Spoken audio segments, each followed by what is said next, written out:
lupa subscribe ya, komen, like, bagikan kabar ini ke teman-teman kita yang dekat dengan Tuhan. Tuhan Yesus berkati. Amin. Salam Bapak Ibu Saudara-saudara yang dikasih Yesus ya. Ini di sini ada Ibu Atma ya, di ruang pengacara. Tadi sudah ada putusan ya. Tapi nanti Anda lihat videonya putusannya berapa. Yang mau mendukung untuk kelanjutannya ya. Bagaimana nanti untuk Ibu KC, untuk Pak KC ya, ada di bawah, nomornya. Ada di deskripsi. Tuhan Yesus berkati. Menimbang bahwa setelah majelis hakim meneliti dengan sesama bukti surat yang dilampirkan dalam berkas perkara maupun yang diajukan di persidangan, baik oleh penuntut umum maupun penasihat hukum terdakwa, terbukti terdakwa belum pernah dihukum.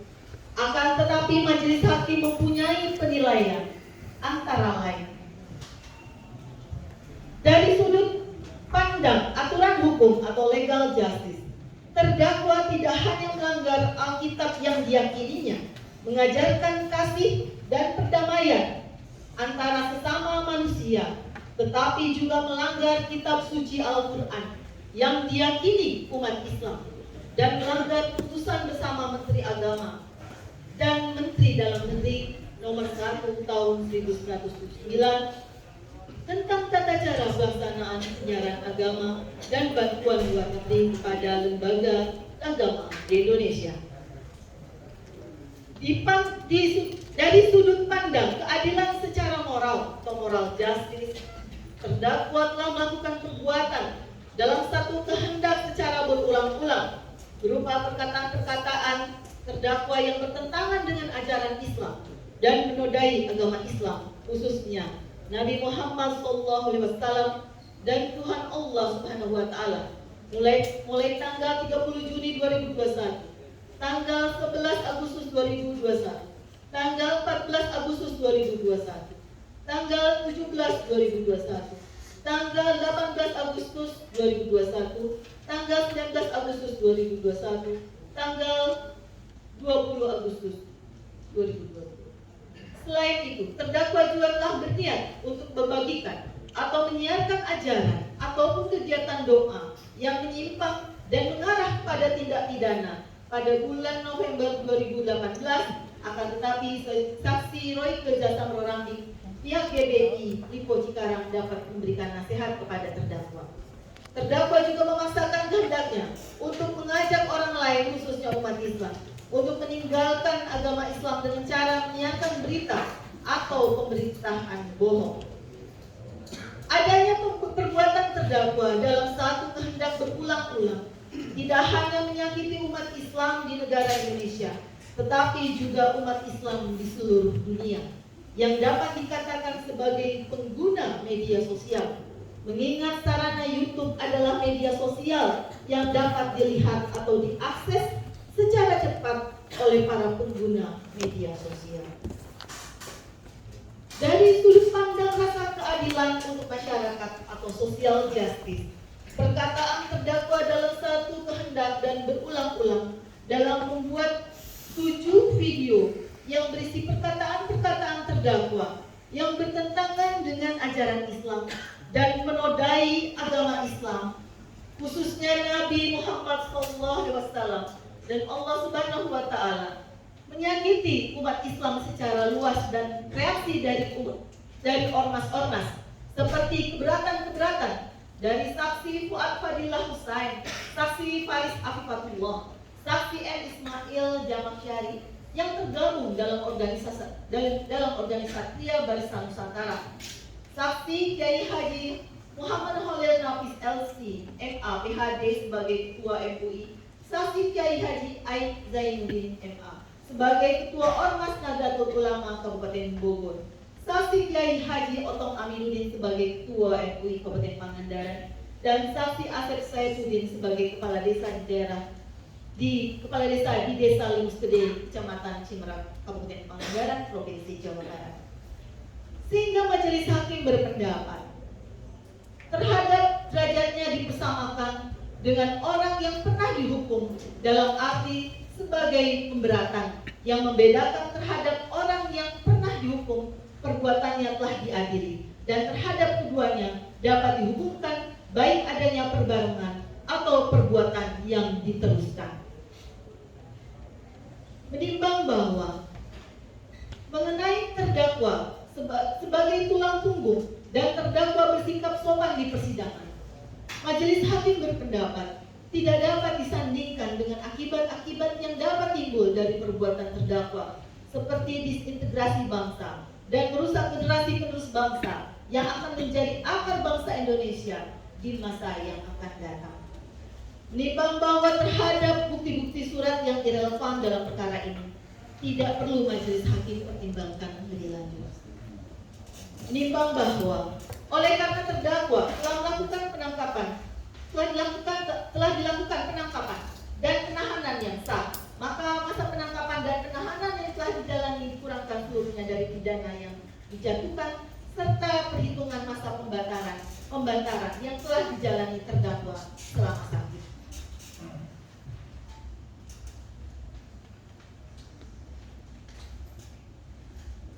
Menimbang bahwa terhadap barang bukti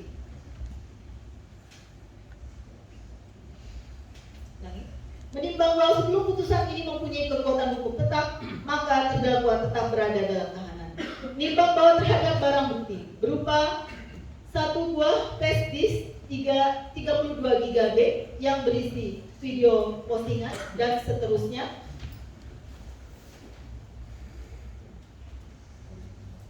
statusnya akan ditentukan dalam amar putusan di bawah ini. Menimbang bahwa terhadap bukti surat yang diajukan penasihat hukum terdakwa bertanda T1 sampai dengan T182 karena diajukan sebagai fotokopi dari suatu dokumen atau surat yang berkaitan dengan berkas perkara, maka akan ditetapkan tetap terlampir dalam berkas perkara. Menimbang bahwa karena terdakwa dinyatakan bersalah dan dijatuhi pidana, maka kepada terdakwa dibebankan untuk membayar biaya perkara yang besarnya akan ditetapkan dalam amar putusan ini.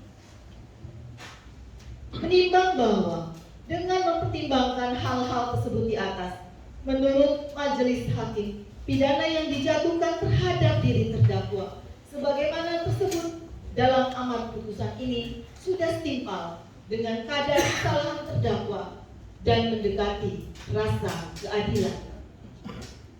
Memperhatikan pasal 14 ayat 1 Undang-Undang Republik Indonesia Nomor 1 Tahun 1946 tentang Peraturan Hukum Pidana, junto pasal 64 ayat 1 Kitab Undang-Undang Hukum Pidana, Undang-Undang Nomor 8 Tahun 1981 tentang Hukum Acara Pidana, serta peraturan lain yang bersangkutan dengan perkara ini.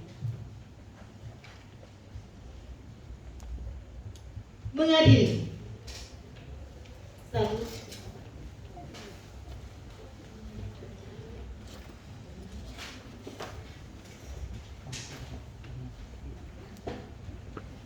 Mengadili.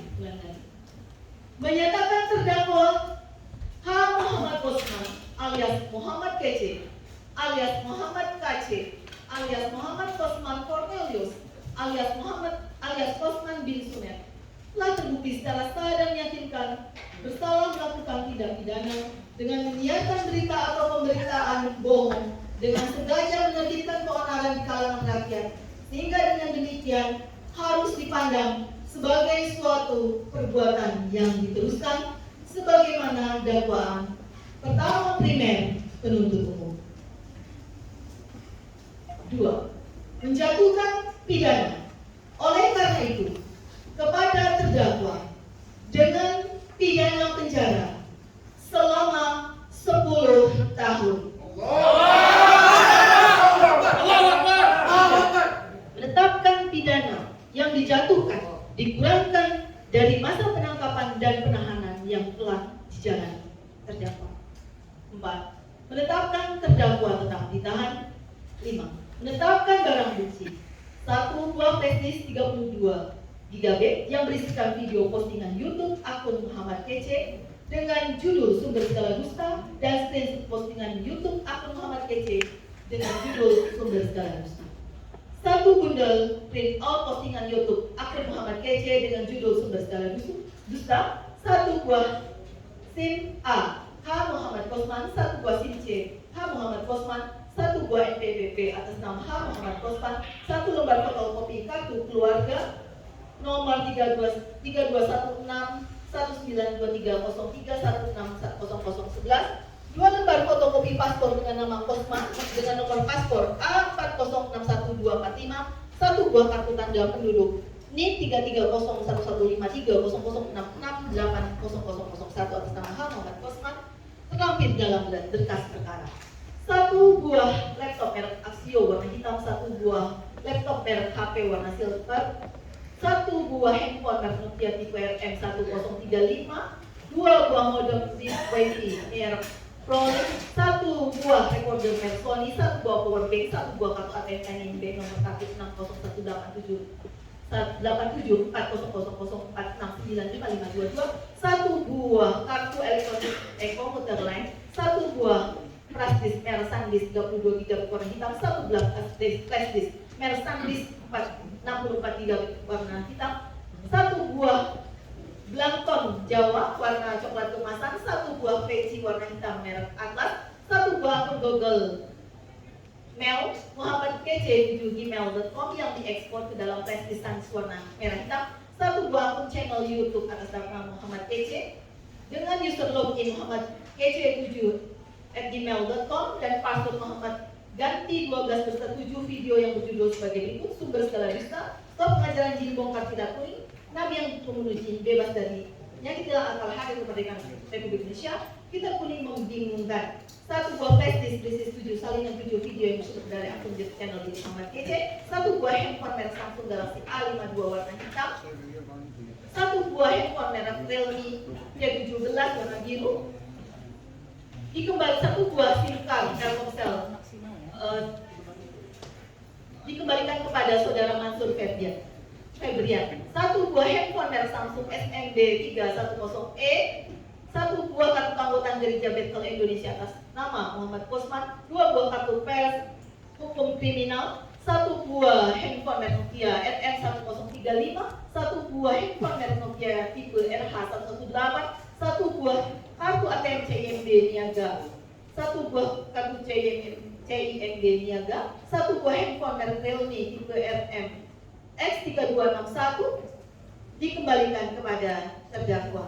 Membayarkan kepada terdakwa untuk membayar biaya perkara sebesar Rp5.000.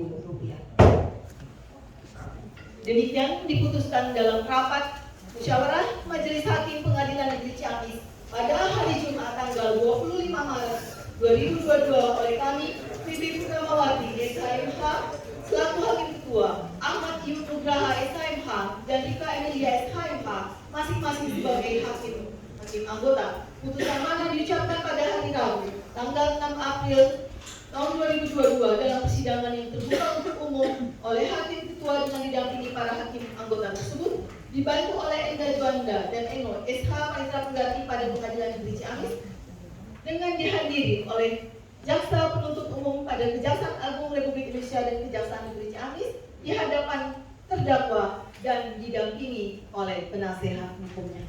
Demikian ya putusan dari majelis hakim ya terhadap putusan ini, saudara terdakwa melalui penasihat hukumnya bisa menerima, pikir-pikir, kalau keberatan silakan mengajukan banding 7 hari ke depan. Takbir! Yang mulia izin bicara dengan diri saya singkat.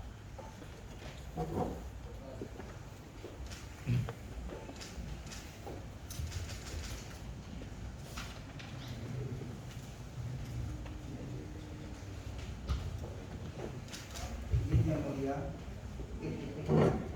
Pikir-pikir ya, dari jaksa penuntut umum, pikir-pikir ya. Sidang nyatakan selesai.